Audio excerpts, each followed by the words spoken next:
Hey guys, welcome on this Zoom call. We're going to do a virtual interview today with you guys. We're very curious to learn more about harness horses. So we thought, let's go to William and Aaron, and they will probably be able to tell us a lot about it. So thank you for cooperating with this. Absolutely, happy to help.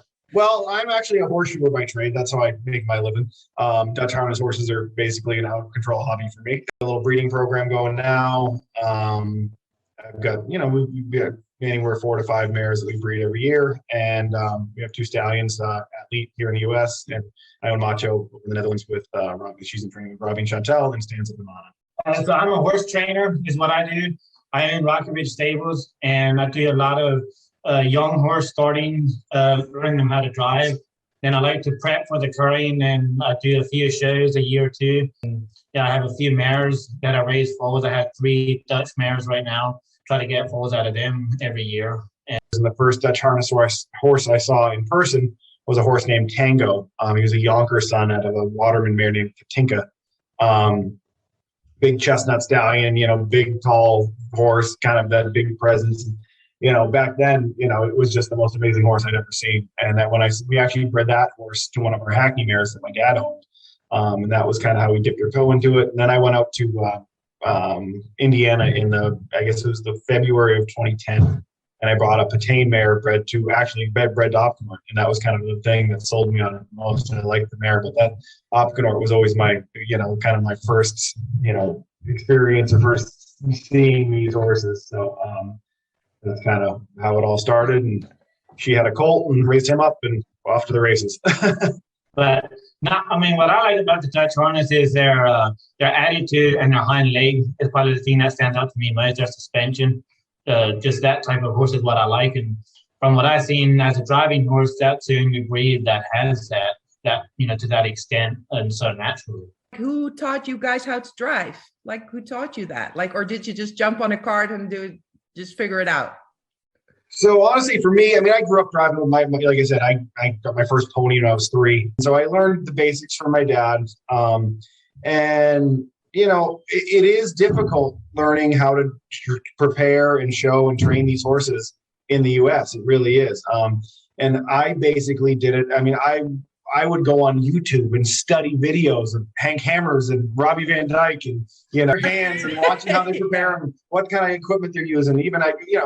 And so it has been a kind of a slow process for me. A lot of trial and error, a lot of, just figuring things out. Erin, actually, my wife is a dressage rider, and a lot of that, she's been helpful to me. And, I've always said it's taken me 10 years to learn what I know now. And I felt like if I had the opportunity to spend, 6 months with a real good Dutch harness trainer, I could have learned all of what it took me 10 years to learn in a much shorter period of time.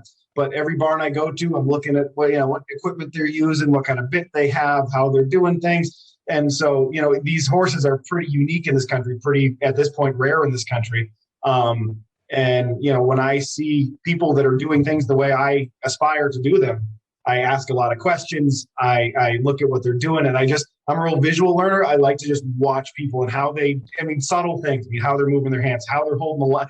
I can tell you how different trainers in Europe hold the lines. You know what I mean? Just at its core, it really is its own way of training a horse, And I think it's because they have so much natural ability. You don't need to do a lot of the things that you might need to do to another breed to get that performance, get that show. I've always said, and it's always kind of my trademark. What I say to people, it's like, you don't make a Dutch harness horse show, you let a Dutch harness horse show. And it's a big difference, Yes. And that's really what, that's been a continual kind of theme in my head. It's like, you bring out what they already know how to do and already are able to do. And like I said, that's just it. You let them show. You get them fit, you train them well, and then you just kind of let them do what they do, and I think that's really important. And we're talking about the showing now, right? Like the show Yes. in harness. Yeah, right. Because there are different disciplines for harness horses, right? Yeah, absolutely. But to me, at their core, I think those horses, they are a versatile breed, and Erin's had a lot of success riding them. You can do different things with them, but to me, at their core, they're a show horse, a fine harness show, And that doesn't mean they can't do other things, but that is my personal. You know, I mean, like I said, it doesn't mean that, you know, they can't be used in other ways. And we're actually starting to see a lot of Dutch harness horse, you know, dressage type crosses that are being, you know, used successfully in dressage. I do think they have other applications, and they are versatile in that regard. But to me, that my personal goal is to put a show horse. Yeah. Yeah. Hey, and guys, about the future, what do you think is important for regarding harness horses in the USA, North America? I think for me in the US, one thing that I'd like to see is stressed more is kind of the emphasis on the breeding direction. It seems, you know, like Bill said, I have a clear vision what you're breeding for and then go after that. And for me personally now, that's, you know, the KWPN breeding direction is what I like to go for. So then if I, you know, what I'm going to breed to, I think, well, you know, you study the KWPN program, it has worked for a lot of years with using approved stallions, you know, a tested stallion. So I'm like, why would I try to do something less if it has worked already? And also maybe a little bit more emphasis on the mare. Like the mare, in my opinion, has almost more value in a breeding program than a stallion. So we just need, you know, people that study their bloodlines and study the horse and kind of put the puzzle together correctly, and not just, you know, it's all, you know, my neighbor has one, or, you know, my uncle has a stallion, or hey, let's, you know, kind of use this one, you know, do some research and try to do that. But yeah, I mean, I guess to me, I would like these horses to be more appreciated. I mean, of course, you know, I would like them to be appreciated for what they are. I feel like a lot of the market in the US is trying to change these horses to our market rather than appreciating the horses for what they are. And I, you know, I understand I'm in a unique position where this, like I said, albeit out of control, is a hobby for me. You know, I make my living shoeing horses. So I am in a unique position where I don't need to follow any trends. I have no aspirations to follow any trends. I'm going to breed and train the way I want to do it. I don't, that's just how it is, you know, and I understand that a lot of people that are horse trainers may need to go different directions and follow different trends and follow different markets. But I would really, you know, Aaron J and I are actually trying right now to start our own kind of show circuit that emphasizes a more Dutch traditional style of showing these horses, because like I said, I would just like them to see them, you know, kind of appreciated for what, you know, they came over to this country, you know, in droves 10, 12 years ago, and everybody was, you know, braiding manes and showing Liverpools. And I feel like we're just getting away from that a little bit. And it was interesting. I mean, I'm showing Atleet at some of these events, and, you know, I've had several people come up to me and say, man, I forgot how cool that looked, you know, to show them that just traditional way, the braided manes, the you know, just that natural self-carriage. So I do hope that if we can get, you know, get that more popular, get them kind of to be appreciated for what they are, that maybe people will come back to that, you know, because I feel like, you know, 10, 12 years ago, that's where everyone was as far as in this industry, and super enthusiastic and super excited. So I've seen people excited and enthusiastic about showing these horses kind of the traditional Dutch way, and I'd really like to bring that back. You know? that's the first step of showing The first step of showing a Dutch harness horse. Right here. What's that? What are we doing? Cleaning the tack. Well, the first project is to thin out the mane so that you have about this length. Because you don't want them too thick, then your braids get too thick.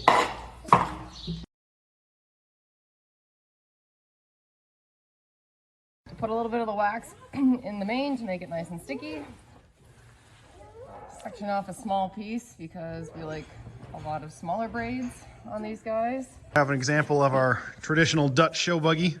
This one's actually made right here in Pennsylvania by Seymour Carts. It's a replica of the ones they use in the Netherlands.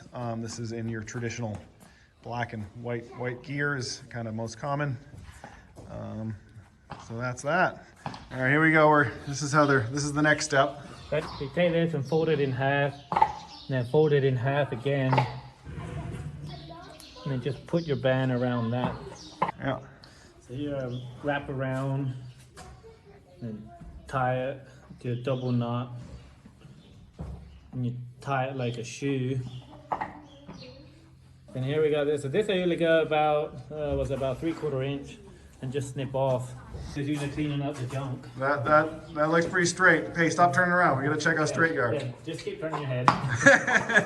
Oh, look at that, like an arrow. Yeah, this is the different styles of driving with using the reins. This is how I use the reins, is put all my pressure on the third finger there, and then you always want your loop on here so that your end of the line isn't hanging down.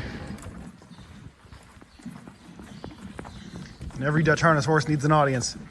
There we go. And what I want is for the head and the neck to relax and come down. You don't want the nose back tight against the neck. You want that kind of little bit out the front and down. When you start a horse, the first step has to come from the back leg. So that's what you want. Oh, now if I make him go, then I want the back leg to go. Come, see, his back leg was the first one to go, but it's very important that the back leg stays underneath and his back end drops a little more as I do that. What I'm looking for here now is he has too much shove trot for training. So what I want to get him to do is just relax a little bit and bring the head down and bend more around the turn.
Boys fresh in from their drive.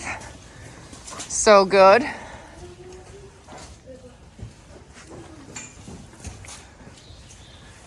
Was that fun, guys? That was one of the cooler things. Atleet I agrees. don't like to brag, but I'm pretty sure that's the first time this has been done in North America. Somebody can correct me if I'm wrong. Approved stallions in a pair. Well done, everybody. Well, it's because of these two. And because of 75 years of KWPN breeding. Yeah, right. That's right. That's why this is happening. So it's a long road here, but this is what you can get when you do it right. Some great As far as breeding horses. goes. Great horses and great drivers. Good job, everybody.